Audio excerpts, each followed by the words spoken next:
আলু কুমড়ো পটলের ছক্কা এইভাবে যদি বানিয়ে খান বন্ধুরা, তাহলে মুখে স্বাদ লেগে থাকবে, বারবার আপনার বানানোর অনুরোধ আসবে। তো দেখে নিন।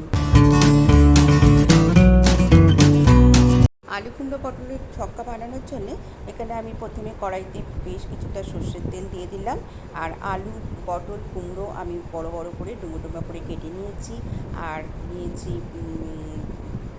হাফ কাপ মটরশুঁটি।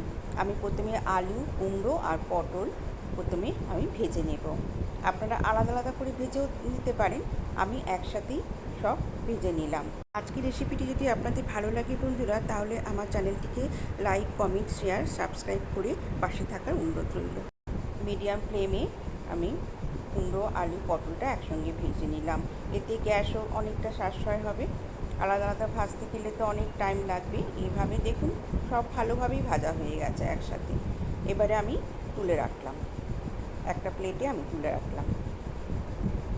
এবার ওই তেলের মধ্যেই আমি আরও কিছুটা সর্ষের তেল অ্যাড করলাম। করে আমি এর মধ্যে দেখুন ভেজে সব তেল তুলে নিয়েছি। আর দিয়ে দিলাম দুটো তেজপাতা, একটা শুকনো লঙ্কা, গোটা সাদা জিরে আর অল্প একটু পাঁচফোড়ন।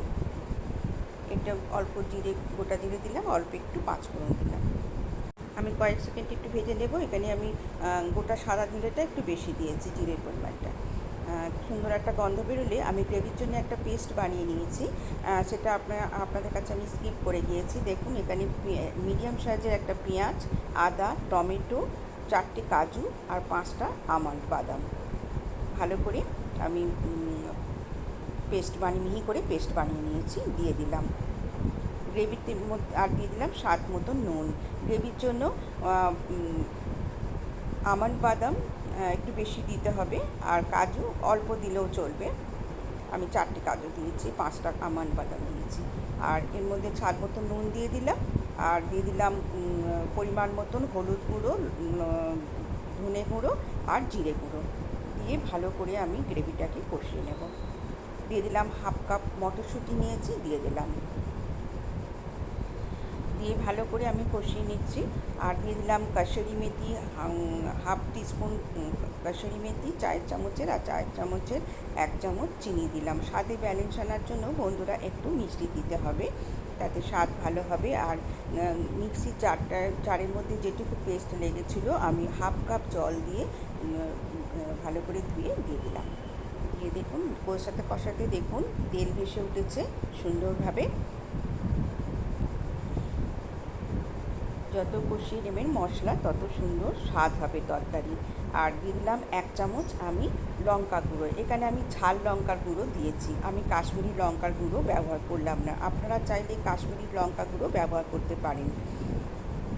আর কাঁচা লঙ্কাও পেস্টের সময় কাঁচা লঙ্কাও পেস্ট করে দিতে পারেন। এবার আমি এর মধ্যে দিয়ে দিলাম ভেজে রাখা আলু, কুমড়ো আর পটল দিয়ে ভালো করে আমি গ্রেভির সাথে, মশলার সাথে ভালো করে মিশিয়ে নিচ্ছি।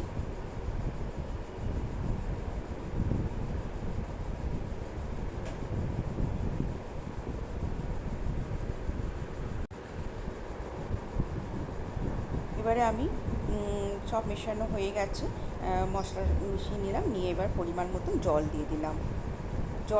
ঝোলটা আপনারা যতটা পরিমাণ রাখবেন সেই বুঝে জলটা দেবেন।